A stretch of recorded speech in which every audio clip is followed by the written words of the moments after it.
पहला सवाल देखते हैं, 29 अप्रैल 2020 को हेमा भराली का निधन हो गया, वह थी।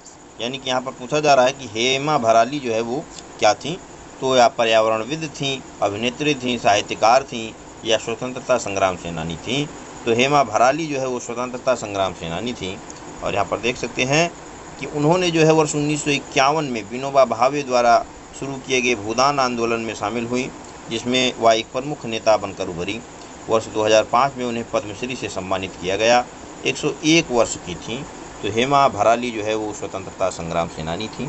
और अगला देखते हैं, 19 मई 2020 को थॉमस थाम्बाने ने किस देश के प्रधानमंत्री पद से इस्तीफा दिया है। तो थॉमस थाम्बाने एक प्रधानमंत्री हैं जो हाल ही में एक देश है वहाँ उस पद पर जो है प्रधानमंत्री के पद पर कार्यरत थे, इस्तीफा दिया है। पूछना है कौन सा देश है, मोजाम्बिक है, नाउरू है, लेसोथो है या इथियोपिया है। तो ये देश है लेसोथो। लेसोथो के प्रधानमंत्री थॉमस थाम्बाने ने जो है अपने पद से इस्तीफा दिया है। और इसके बाद में जो है प्रधानमंत्री कौन बनाए गए हैं, तो संसद द्वारा लेसोथो के वित्त मंत्री मोएकेटजी मोज़ोरो को देश का अंतरिम प्रधानमंत्री चुना गया है। लेसोथो दक्षिण अफ्रीकी पर्वतीय राज्य है जिसकी राजधानी मासेरू है। तो चलिए हम इसको मासेरू को और साथ ही में जो लेसोथो देश है उसको हम मैप पे देखते हैं कहाँ पे ये स्थित है, इसकी भौगोलिक स्थिति क्या है। तो यहाँ पे मैप पे देखते हैं, यहाँ पे लेसोथो स्थित है। ये सब क्या कहते हैं, साउथ अफ्रीका है, दक्षिण अफ्रीका है। और ये सर्किल जो देख रहे हैं, छोटा सा देख रहे हैं, ये लेसोथो है जिसकी राजधानी मासेरू है। और यहाँ की जो है मासेरू जो है वो सबसे बड़ी जो है सिटी भी है एक प्रकार से।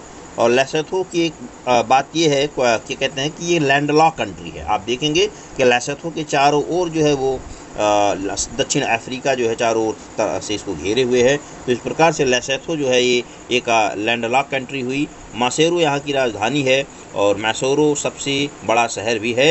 यहाँ पर जो है संवैधानिक राजतंत्र जो है मोनार्ची सिस्टम अभी भी कायम है। कि 14 मई 2020 को देवराय का निधन हो गया। देवराय क्या थे, वो किस क्षेत्र से संबंधित थे। तो देवराय जो है वो साहित्यकार थे और 14 मई 2020 को जिनका जो है बंगाली लेखक थे उनका निधन हुआ है। 84 वर्ष के थे। उन्होंने कई बंगाली समाचार पत्रों में कार्य किया। उन्हें उनके उपन्यास तीस्ता पैरेर ब्रितानो के लिए साहित्य अकादमी पुरस्कार से सम्मानित किया गया। तो तीस्ता पैरेर ब्रितानो ये पूछा जा सकता है किसका उपन्यास है। तो ये उपन्यास है देवेश राय का, जिनका हाल ही में निधन हुआ है। और अगला है कि मई 2020 में केंद्र सरकार ने किसे भारतीय पुरातत्व सर्वेक्षण का नया महानिदेशक नियुक्त किया है। यानी कि जो हमारे यहाँ ASI है, आर्कियोलॉजी सर्वे ऑफ इंडिया है, उसका महानिदेशक नियुक्त किया गया है। तो ये नियुक्त हुई हैं वी विद्यावती नियुक्त हुई हैं। और यहाँ पर देख सकते हैं कि मई 2020 में केंद्र सरकार ने वरिष्ठ IAS अधिकारी वी विद्यावती को भारतीय पुरातत्व सर्वेक्षण का नया महानिदेशक नियुक्त किया है। 1991 बैच के कर्नाटक कैडर के अधिकारी हैं। ASI के संस्थापक अलेक्जेंडर कनिंघम थे। इसकी स्थापना 1861 में हुई थी, जिसका मुख्यालय जो है वो नई दिल्ली में है। और अगली न्यूज WTO से लेकर के है। हाल ही में किस वैश्विक संगठन के प्रमुख रॉबर्टो एज़ेवेदो ने अपने पद से इस्तीफा दिया। तो मैंने पहले ही बताया वो संस्था है WTO। और देख सकते हैं कि मई 2020 में विश्व व्यापार संगठन के प्रमुख रॉबर्टो एज़ेवेदो ने अपने पद से इस्तीफा दिया। वह ब्राज़ील के वरिष्ठ राजनयिक हैं। उनका दूसरा 4 वर्षीय कार्यकाल सितंबर 2021 को समाप्त होने वाला था और वह वर्ष 2013 में WTO के प्रमुख बने थे। तो देखिए रॉबर्टो एज़ेवेदो से कई सारे सवाल बनते हैं। एक तो मिलान करने के लिए सवाल आ सकता है, संस्था से मिलान करने के लिए। तो जब मिलान करने के लिए सवाल आएगा तो रॉबर्टो एज़ेवेदो का मिलान जो है वो WTO से हो जाएगा। उसके बाद में एक मिलान करने के लिए जो है कहाँ से आ सकता है, ब्राज़ील से आ सकता है, क्योंकि किस देश से संबंधित थे, तो वो ब्राज़ील से संबंधित थे। इनका 4 वर्षीय कार्यकाल होता है और ये दूसरा कार्यकाल था। और 2013 में WTO के प्रमुख बने थे। तो ये भी पूछा जा सकता है कि हाल ही में रॉबर्टो एज़ेवेदो जिन्होंने अपने पद से WTO के अपने पद से इस्तीफा दिया है, वो कब प्रमुख बने थे। तो 2013 में जो है वो प्रमुख बने थे। और चलिए अगला सवाल देखते हैं। 12 मई 2020 को केंद्र सरकार ने वरिष्ठ IAS अधिकारी मनोज आहूजा को केंद्रीय माध्यमिक शिक्षा बोर्ड, जिसको आप CBSE के नाम से जानते हो, का नया अध्यक्ष नियुक्त किया है। वर्तमान में वह लाल बहादुर शास्त्री राष्ट्रीय प्रशासन अकादमी मसूरी में विशेष निर्देशक के पद पर कार्यरत हैं। वर्ष 1990 बैच के उड़ीसा कैडर के IAS अधिकारी हैं। इस पद पर वह अनीता करवाल का स्थान लेंगे। अब चलिए हम यहाँ पर सवाल देखते हैं कि सवाल कौन सा है।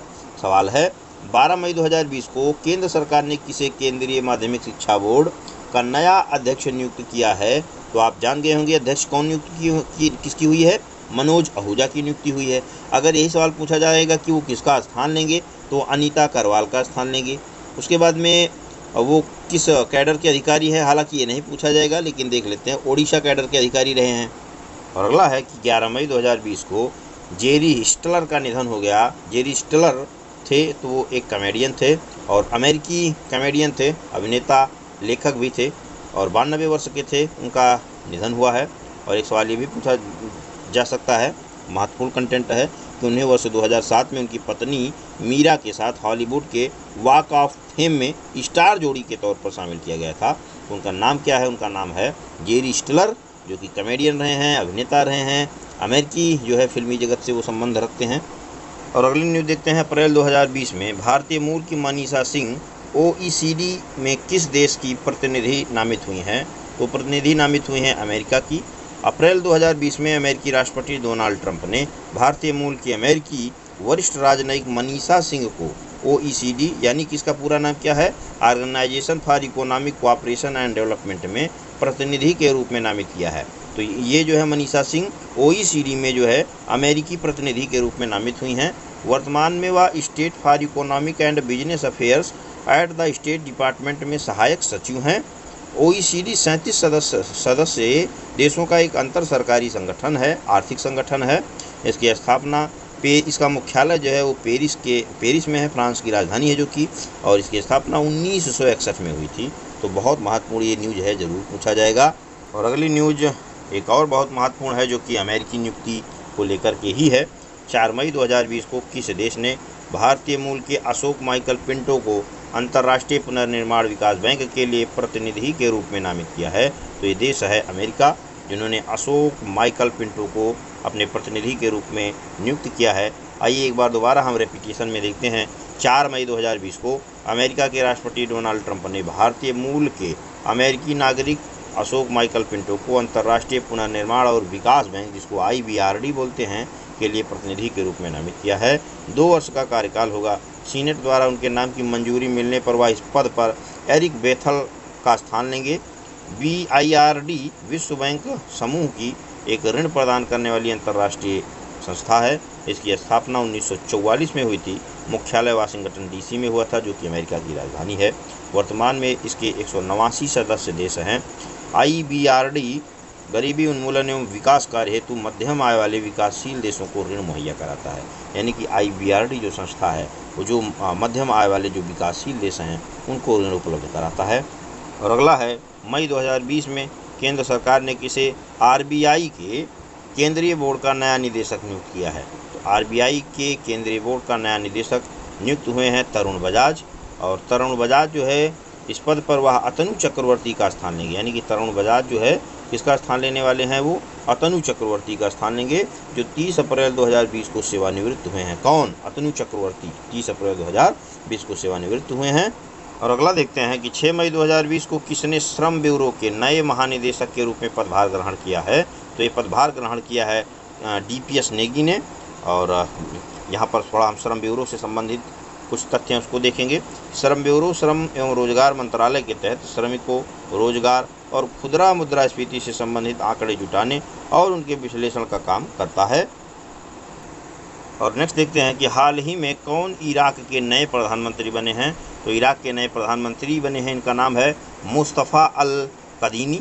यहाँ पर देख सकते हैं मुस्तफ़ा अल कदीमी इनका नाम है, जो कि 7 मई 2020 को इराक के पूर्व खुफिया प्रमुख मुस्तफ़ा अल कदीमी इराक के नए प्रधानमंत्री बने हैं। यानी कि ये जो है इराक की जो खुफिया एजेंसी है उसके प्रमुख रहे हैं। इराक की संसद ने आपातकालीन सत्र बुलाकर उनकी सरकार के गठन को मंजूरी दी।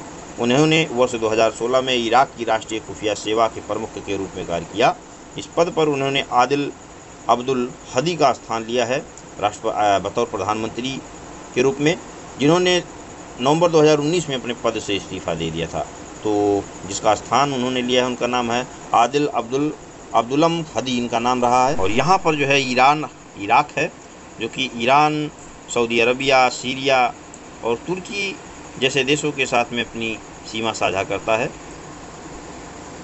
और अगली न्यूज़ है कि मई 2020 में बॉलीवुड अभिनेत्री दिया मिर्जा का किस वैश्विक संगठन के भारत में सद्भावना राजदूत के रूप में कार्यकाल को वर्ष 2022 तक के लिए बढ़ा दिया गया है? तो ये वैश्विक संगठन UNEP है, जिसको आप बोलते हो यूनाइटेड नेशन इन्वायरमेंट प्रोग्राम बोलते हैं। चलिए हम UNEP के बारे में जान लेते हैं, ये है क्या। दरअसल जो है यह संयुक्त राष्ट्र की पर्यावरण संबंधी गतिविधियों का नियंत्रण करती है, जिसकी स्थापना 5 जून 1972 को हुई थी और इसका मुख्यालय जो है वो नैरोबी में है, जो कि केन्या की राजधानी है।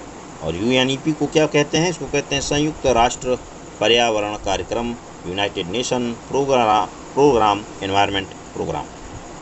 देखते हैं 10 मई 2020 को हरिशंकर वासुदेवन का निधन हो गया। वह संबंधित थे, तो वह एक इतिहासकार थे जो कि यूरोपियन और रूसी इतिहास के जो है जानकार थे, साथ ही में भारत रूस संबंधों के वो विशेषज्ञ भी थे। और अगली न्यूज़ देखते हैं कि 9 मई 2020 को प्रसिद्ध गायक, गीतकार एवं संगीतकार लिटिल रिचर्ड का निधन हो गया। वह किस देश से संबंधित थे? तो लिटिल रिचर्ड जो है वो अमेरिका से संबंधित थे, जिनका 9 मई 2020 को निधन हो गया।